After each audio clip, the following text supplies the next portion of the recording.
Ja se plašim da vam postavim neko pitanje, ako vam se ne dopadne, možda me pretvorite u nešto ili nestanem ili šta se možda mi se desi? Razlog je opravdan, možete se pretvoriti u žabu, što je u najboljem slučaju, ili u neku drugu karakondžulicu.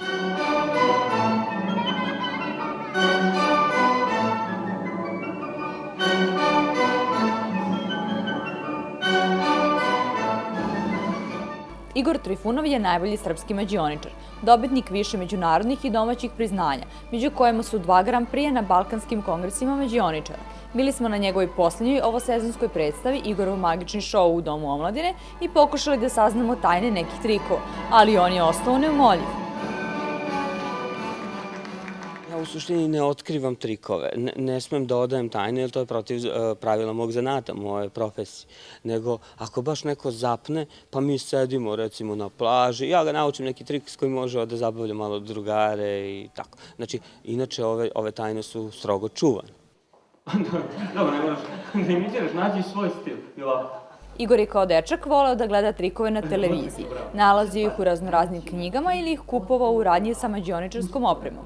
Bio je glavni zabavljač na rođendanima i ekskurzijama, a kada se vratio iz vojske, počeo je profesionalno da se bavi mađioničarstvom. Kada se 2001. godine pojavio na takmičenju, primetio ga je doajan našeg mađioničarstva Ljuba Bugarčić i otkrio mu je nekoliko svojih tajni, što je urodilo plodom. Već sledeće godine osvojio je Grand Prix na Balkanskom kongresu mađioničara. Svako može da nauči, samo treba da pokaže dovoljno, kako da kažem, dovoljno želje za time. Znači, ako neko želi, on će da nađe načina kako da nauči trikove. Dakle, sada postoji internet, postoje knjige, postoje kongresi mađioničara. Sad, neće svako da odvoji vreme i da ode na kongres mađioničara, da tamo potroši neko vreme i novac, a mi mađioničari hoćemo. I onda, znači, tu se nauči, onako vide se najbolji mađioničari, otkrivaju se razne tajne, a običan čovjek to neće. Znači, samo neko voli, on će da sebe tome potpuno da da.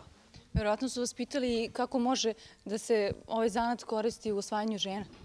A to je, evo, znači, gotovo regularno pitanje. Ja ne znam, svi novinari obožavaju to da me pitaju. Može, naravno i moja žena se upecala na taj način. Mislim, između ostalog. Stvorili ste nekog cveća ili šta? Ne, cveće.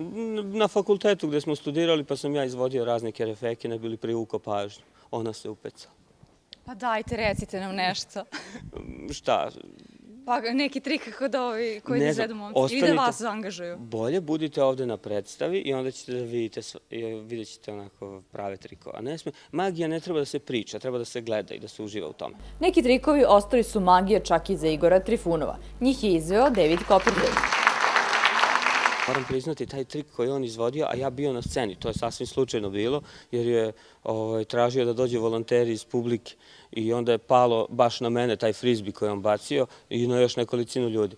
I taj trik koji on izveo stvarno je bio fenomenalan, gde ja nisam video kako je on to stvorio, recimo, automobil na sceni. Ali ja naravno znam, jer sam gledao taj show više puta i znam kako, ali on je toliko vešto uradio da čovjek koji ne poznaje te tajne nema šanse da provali u čemu je štos.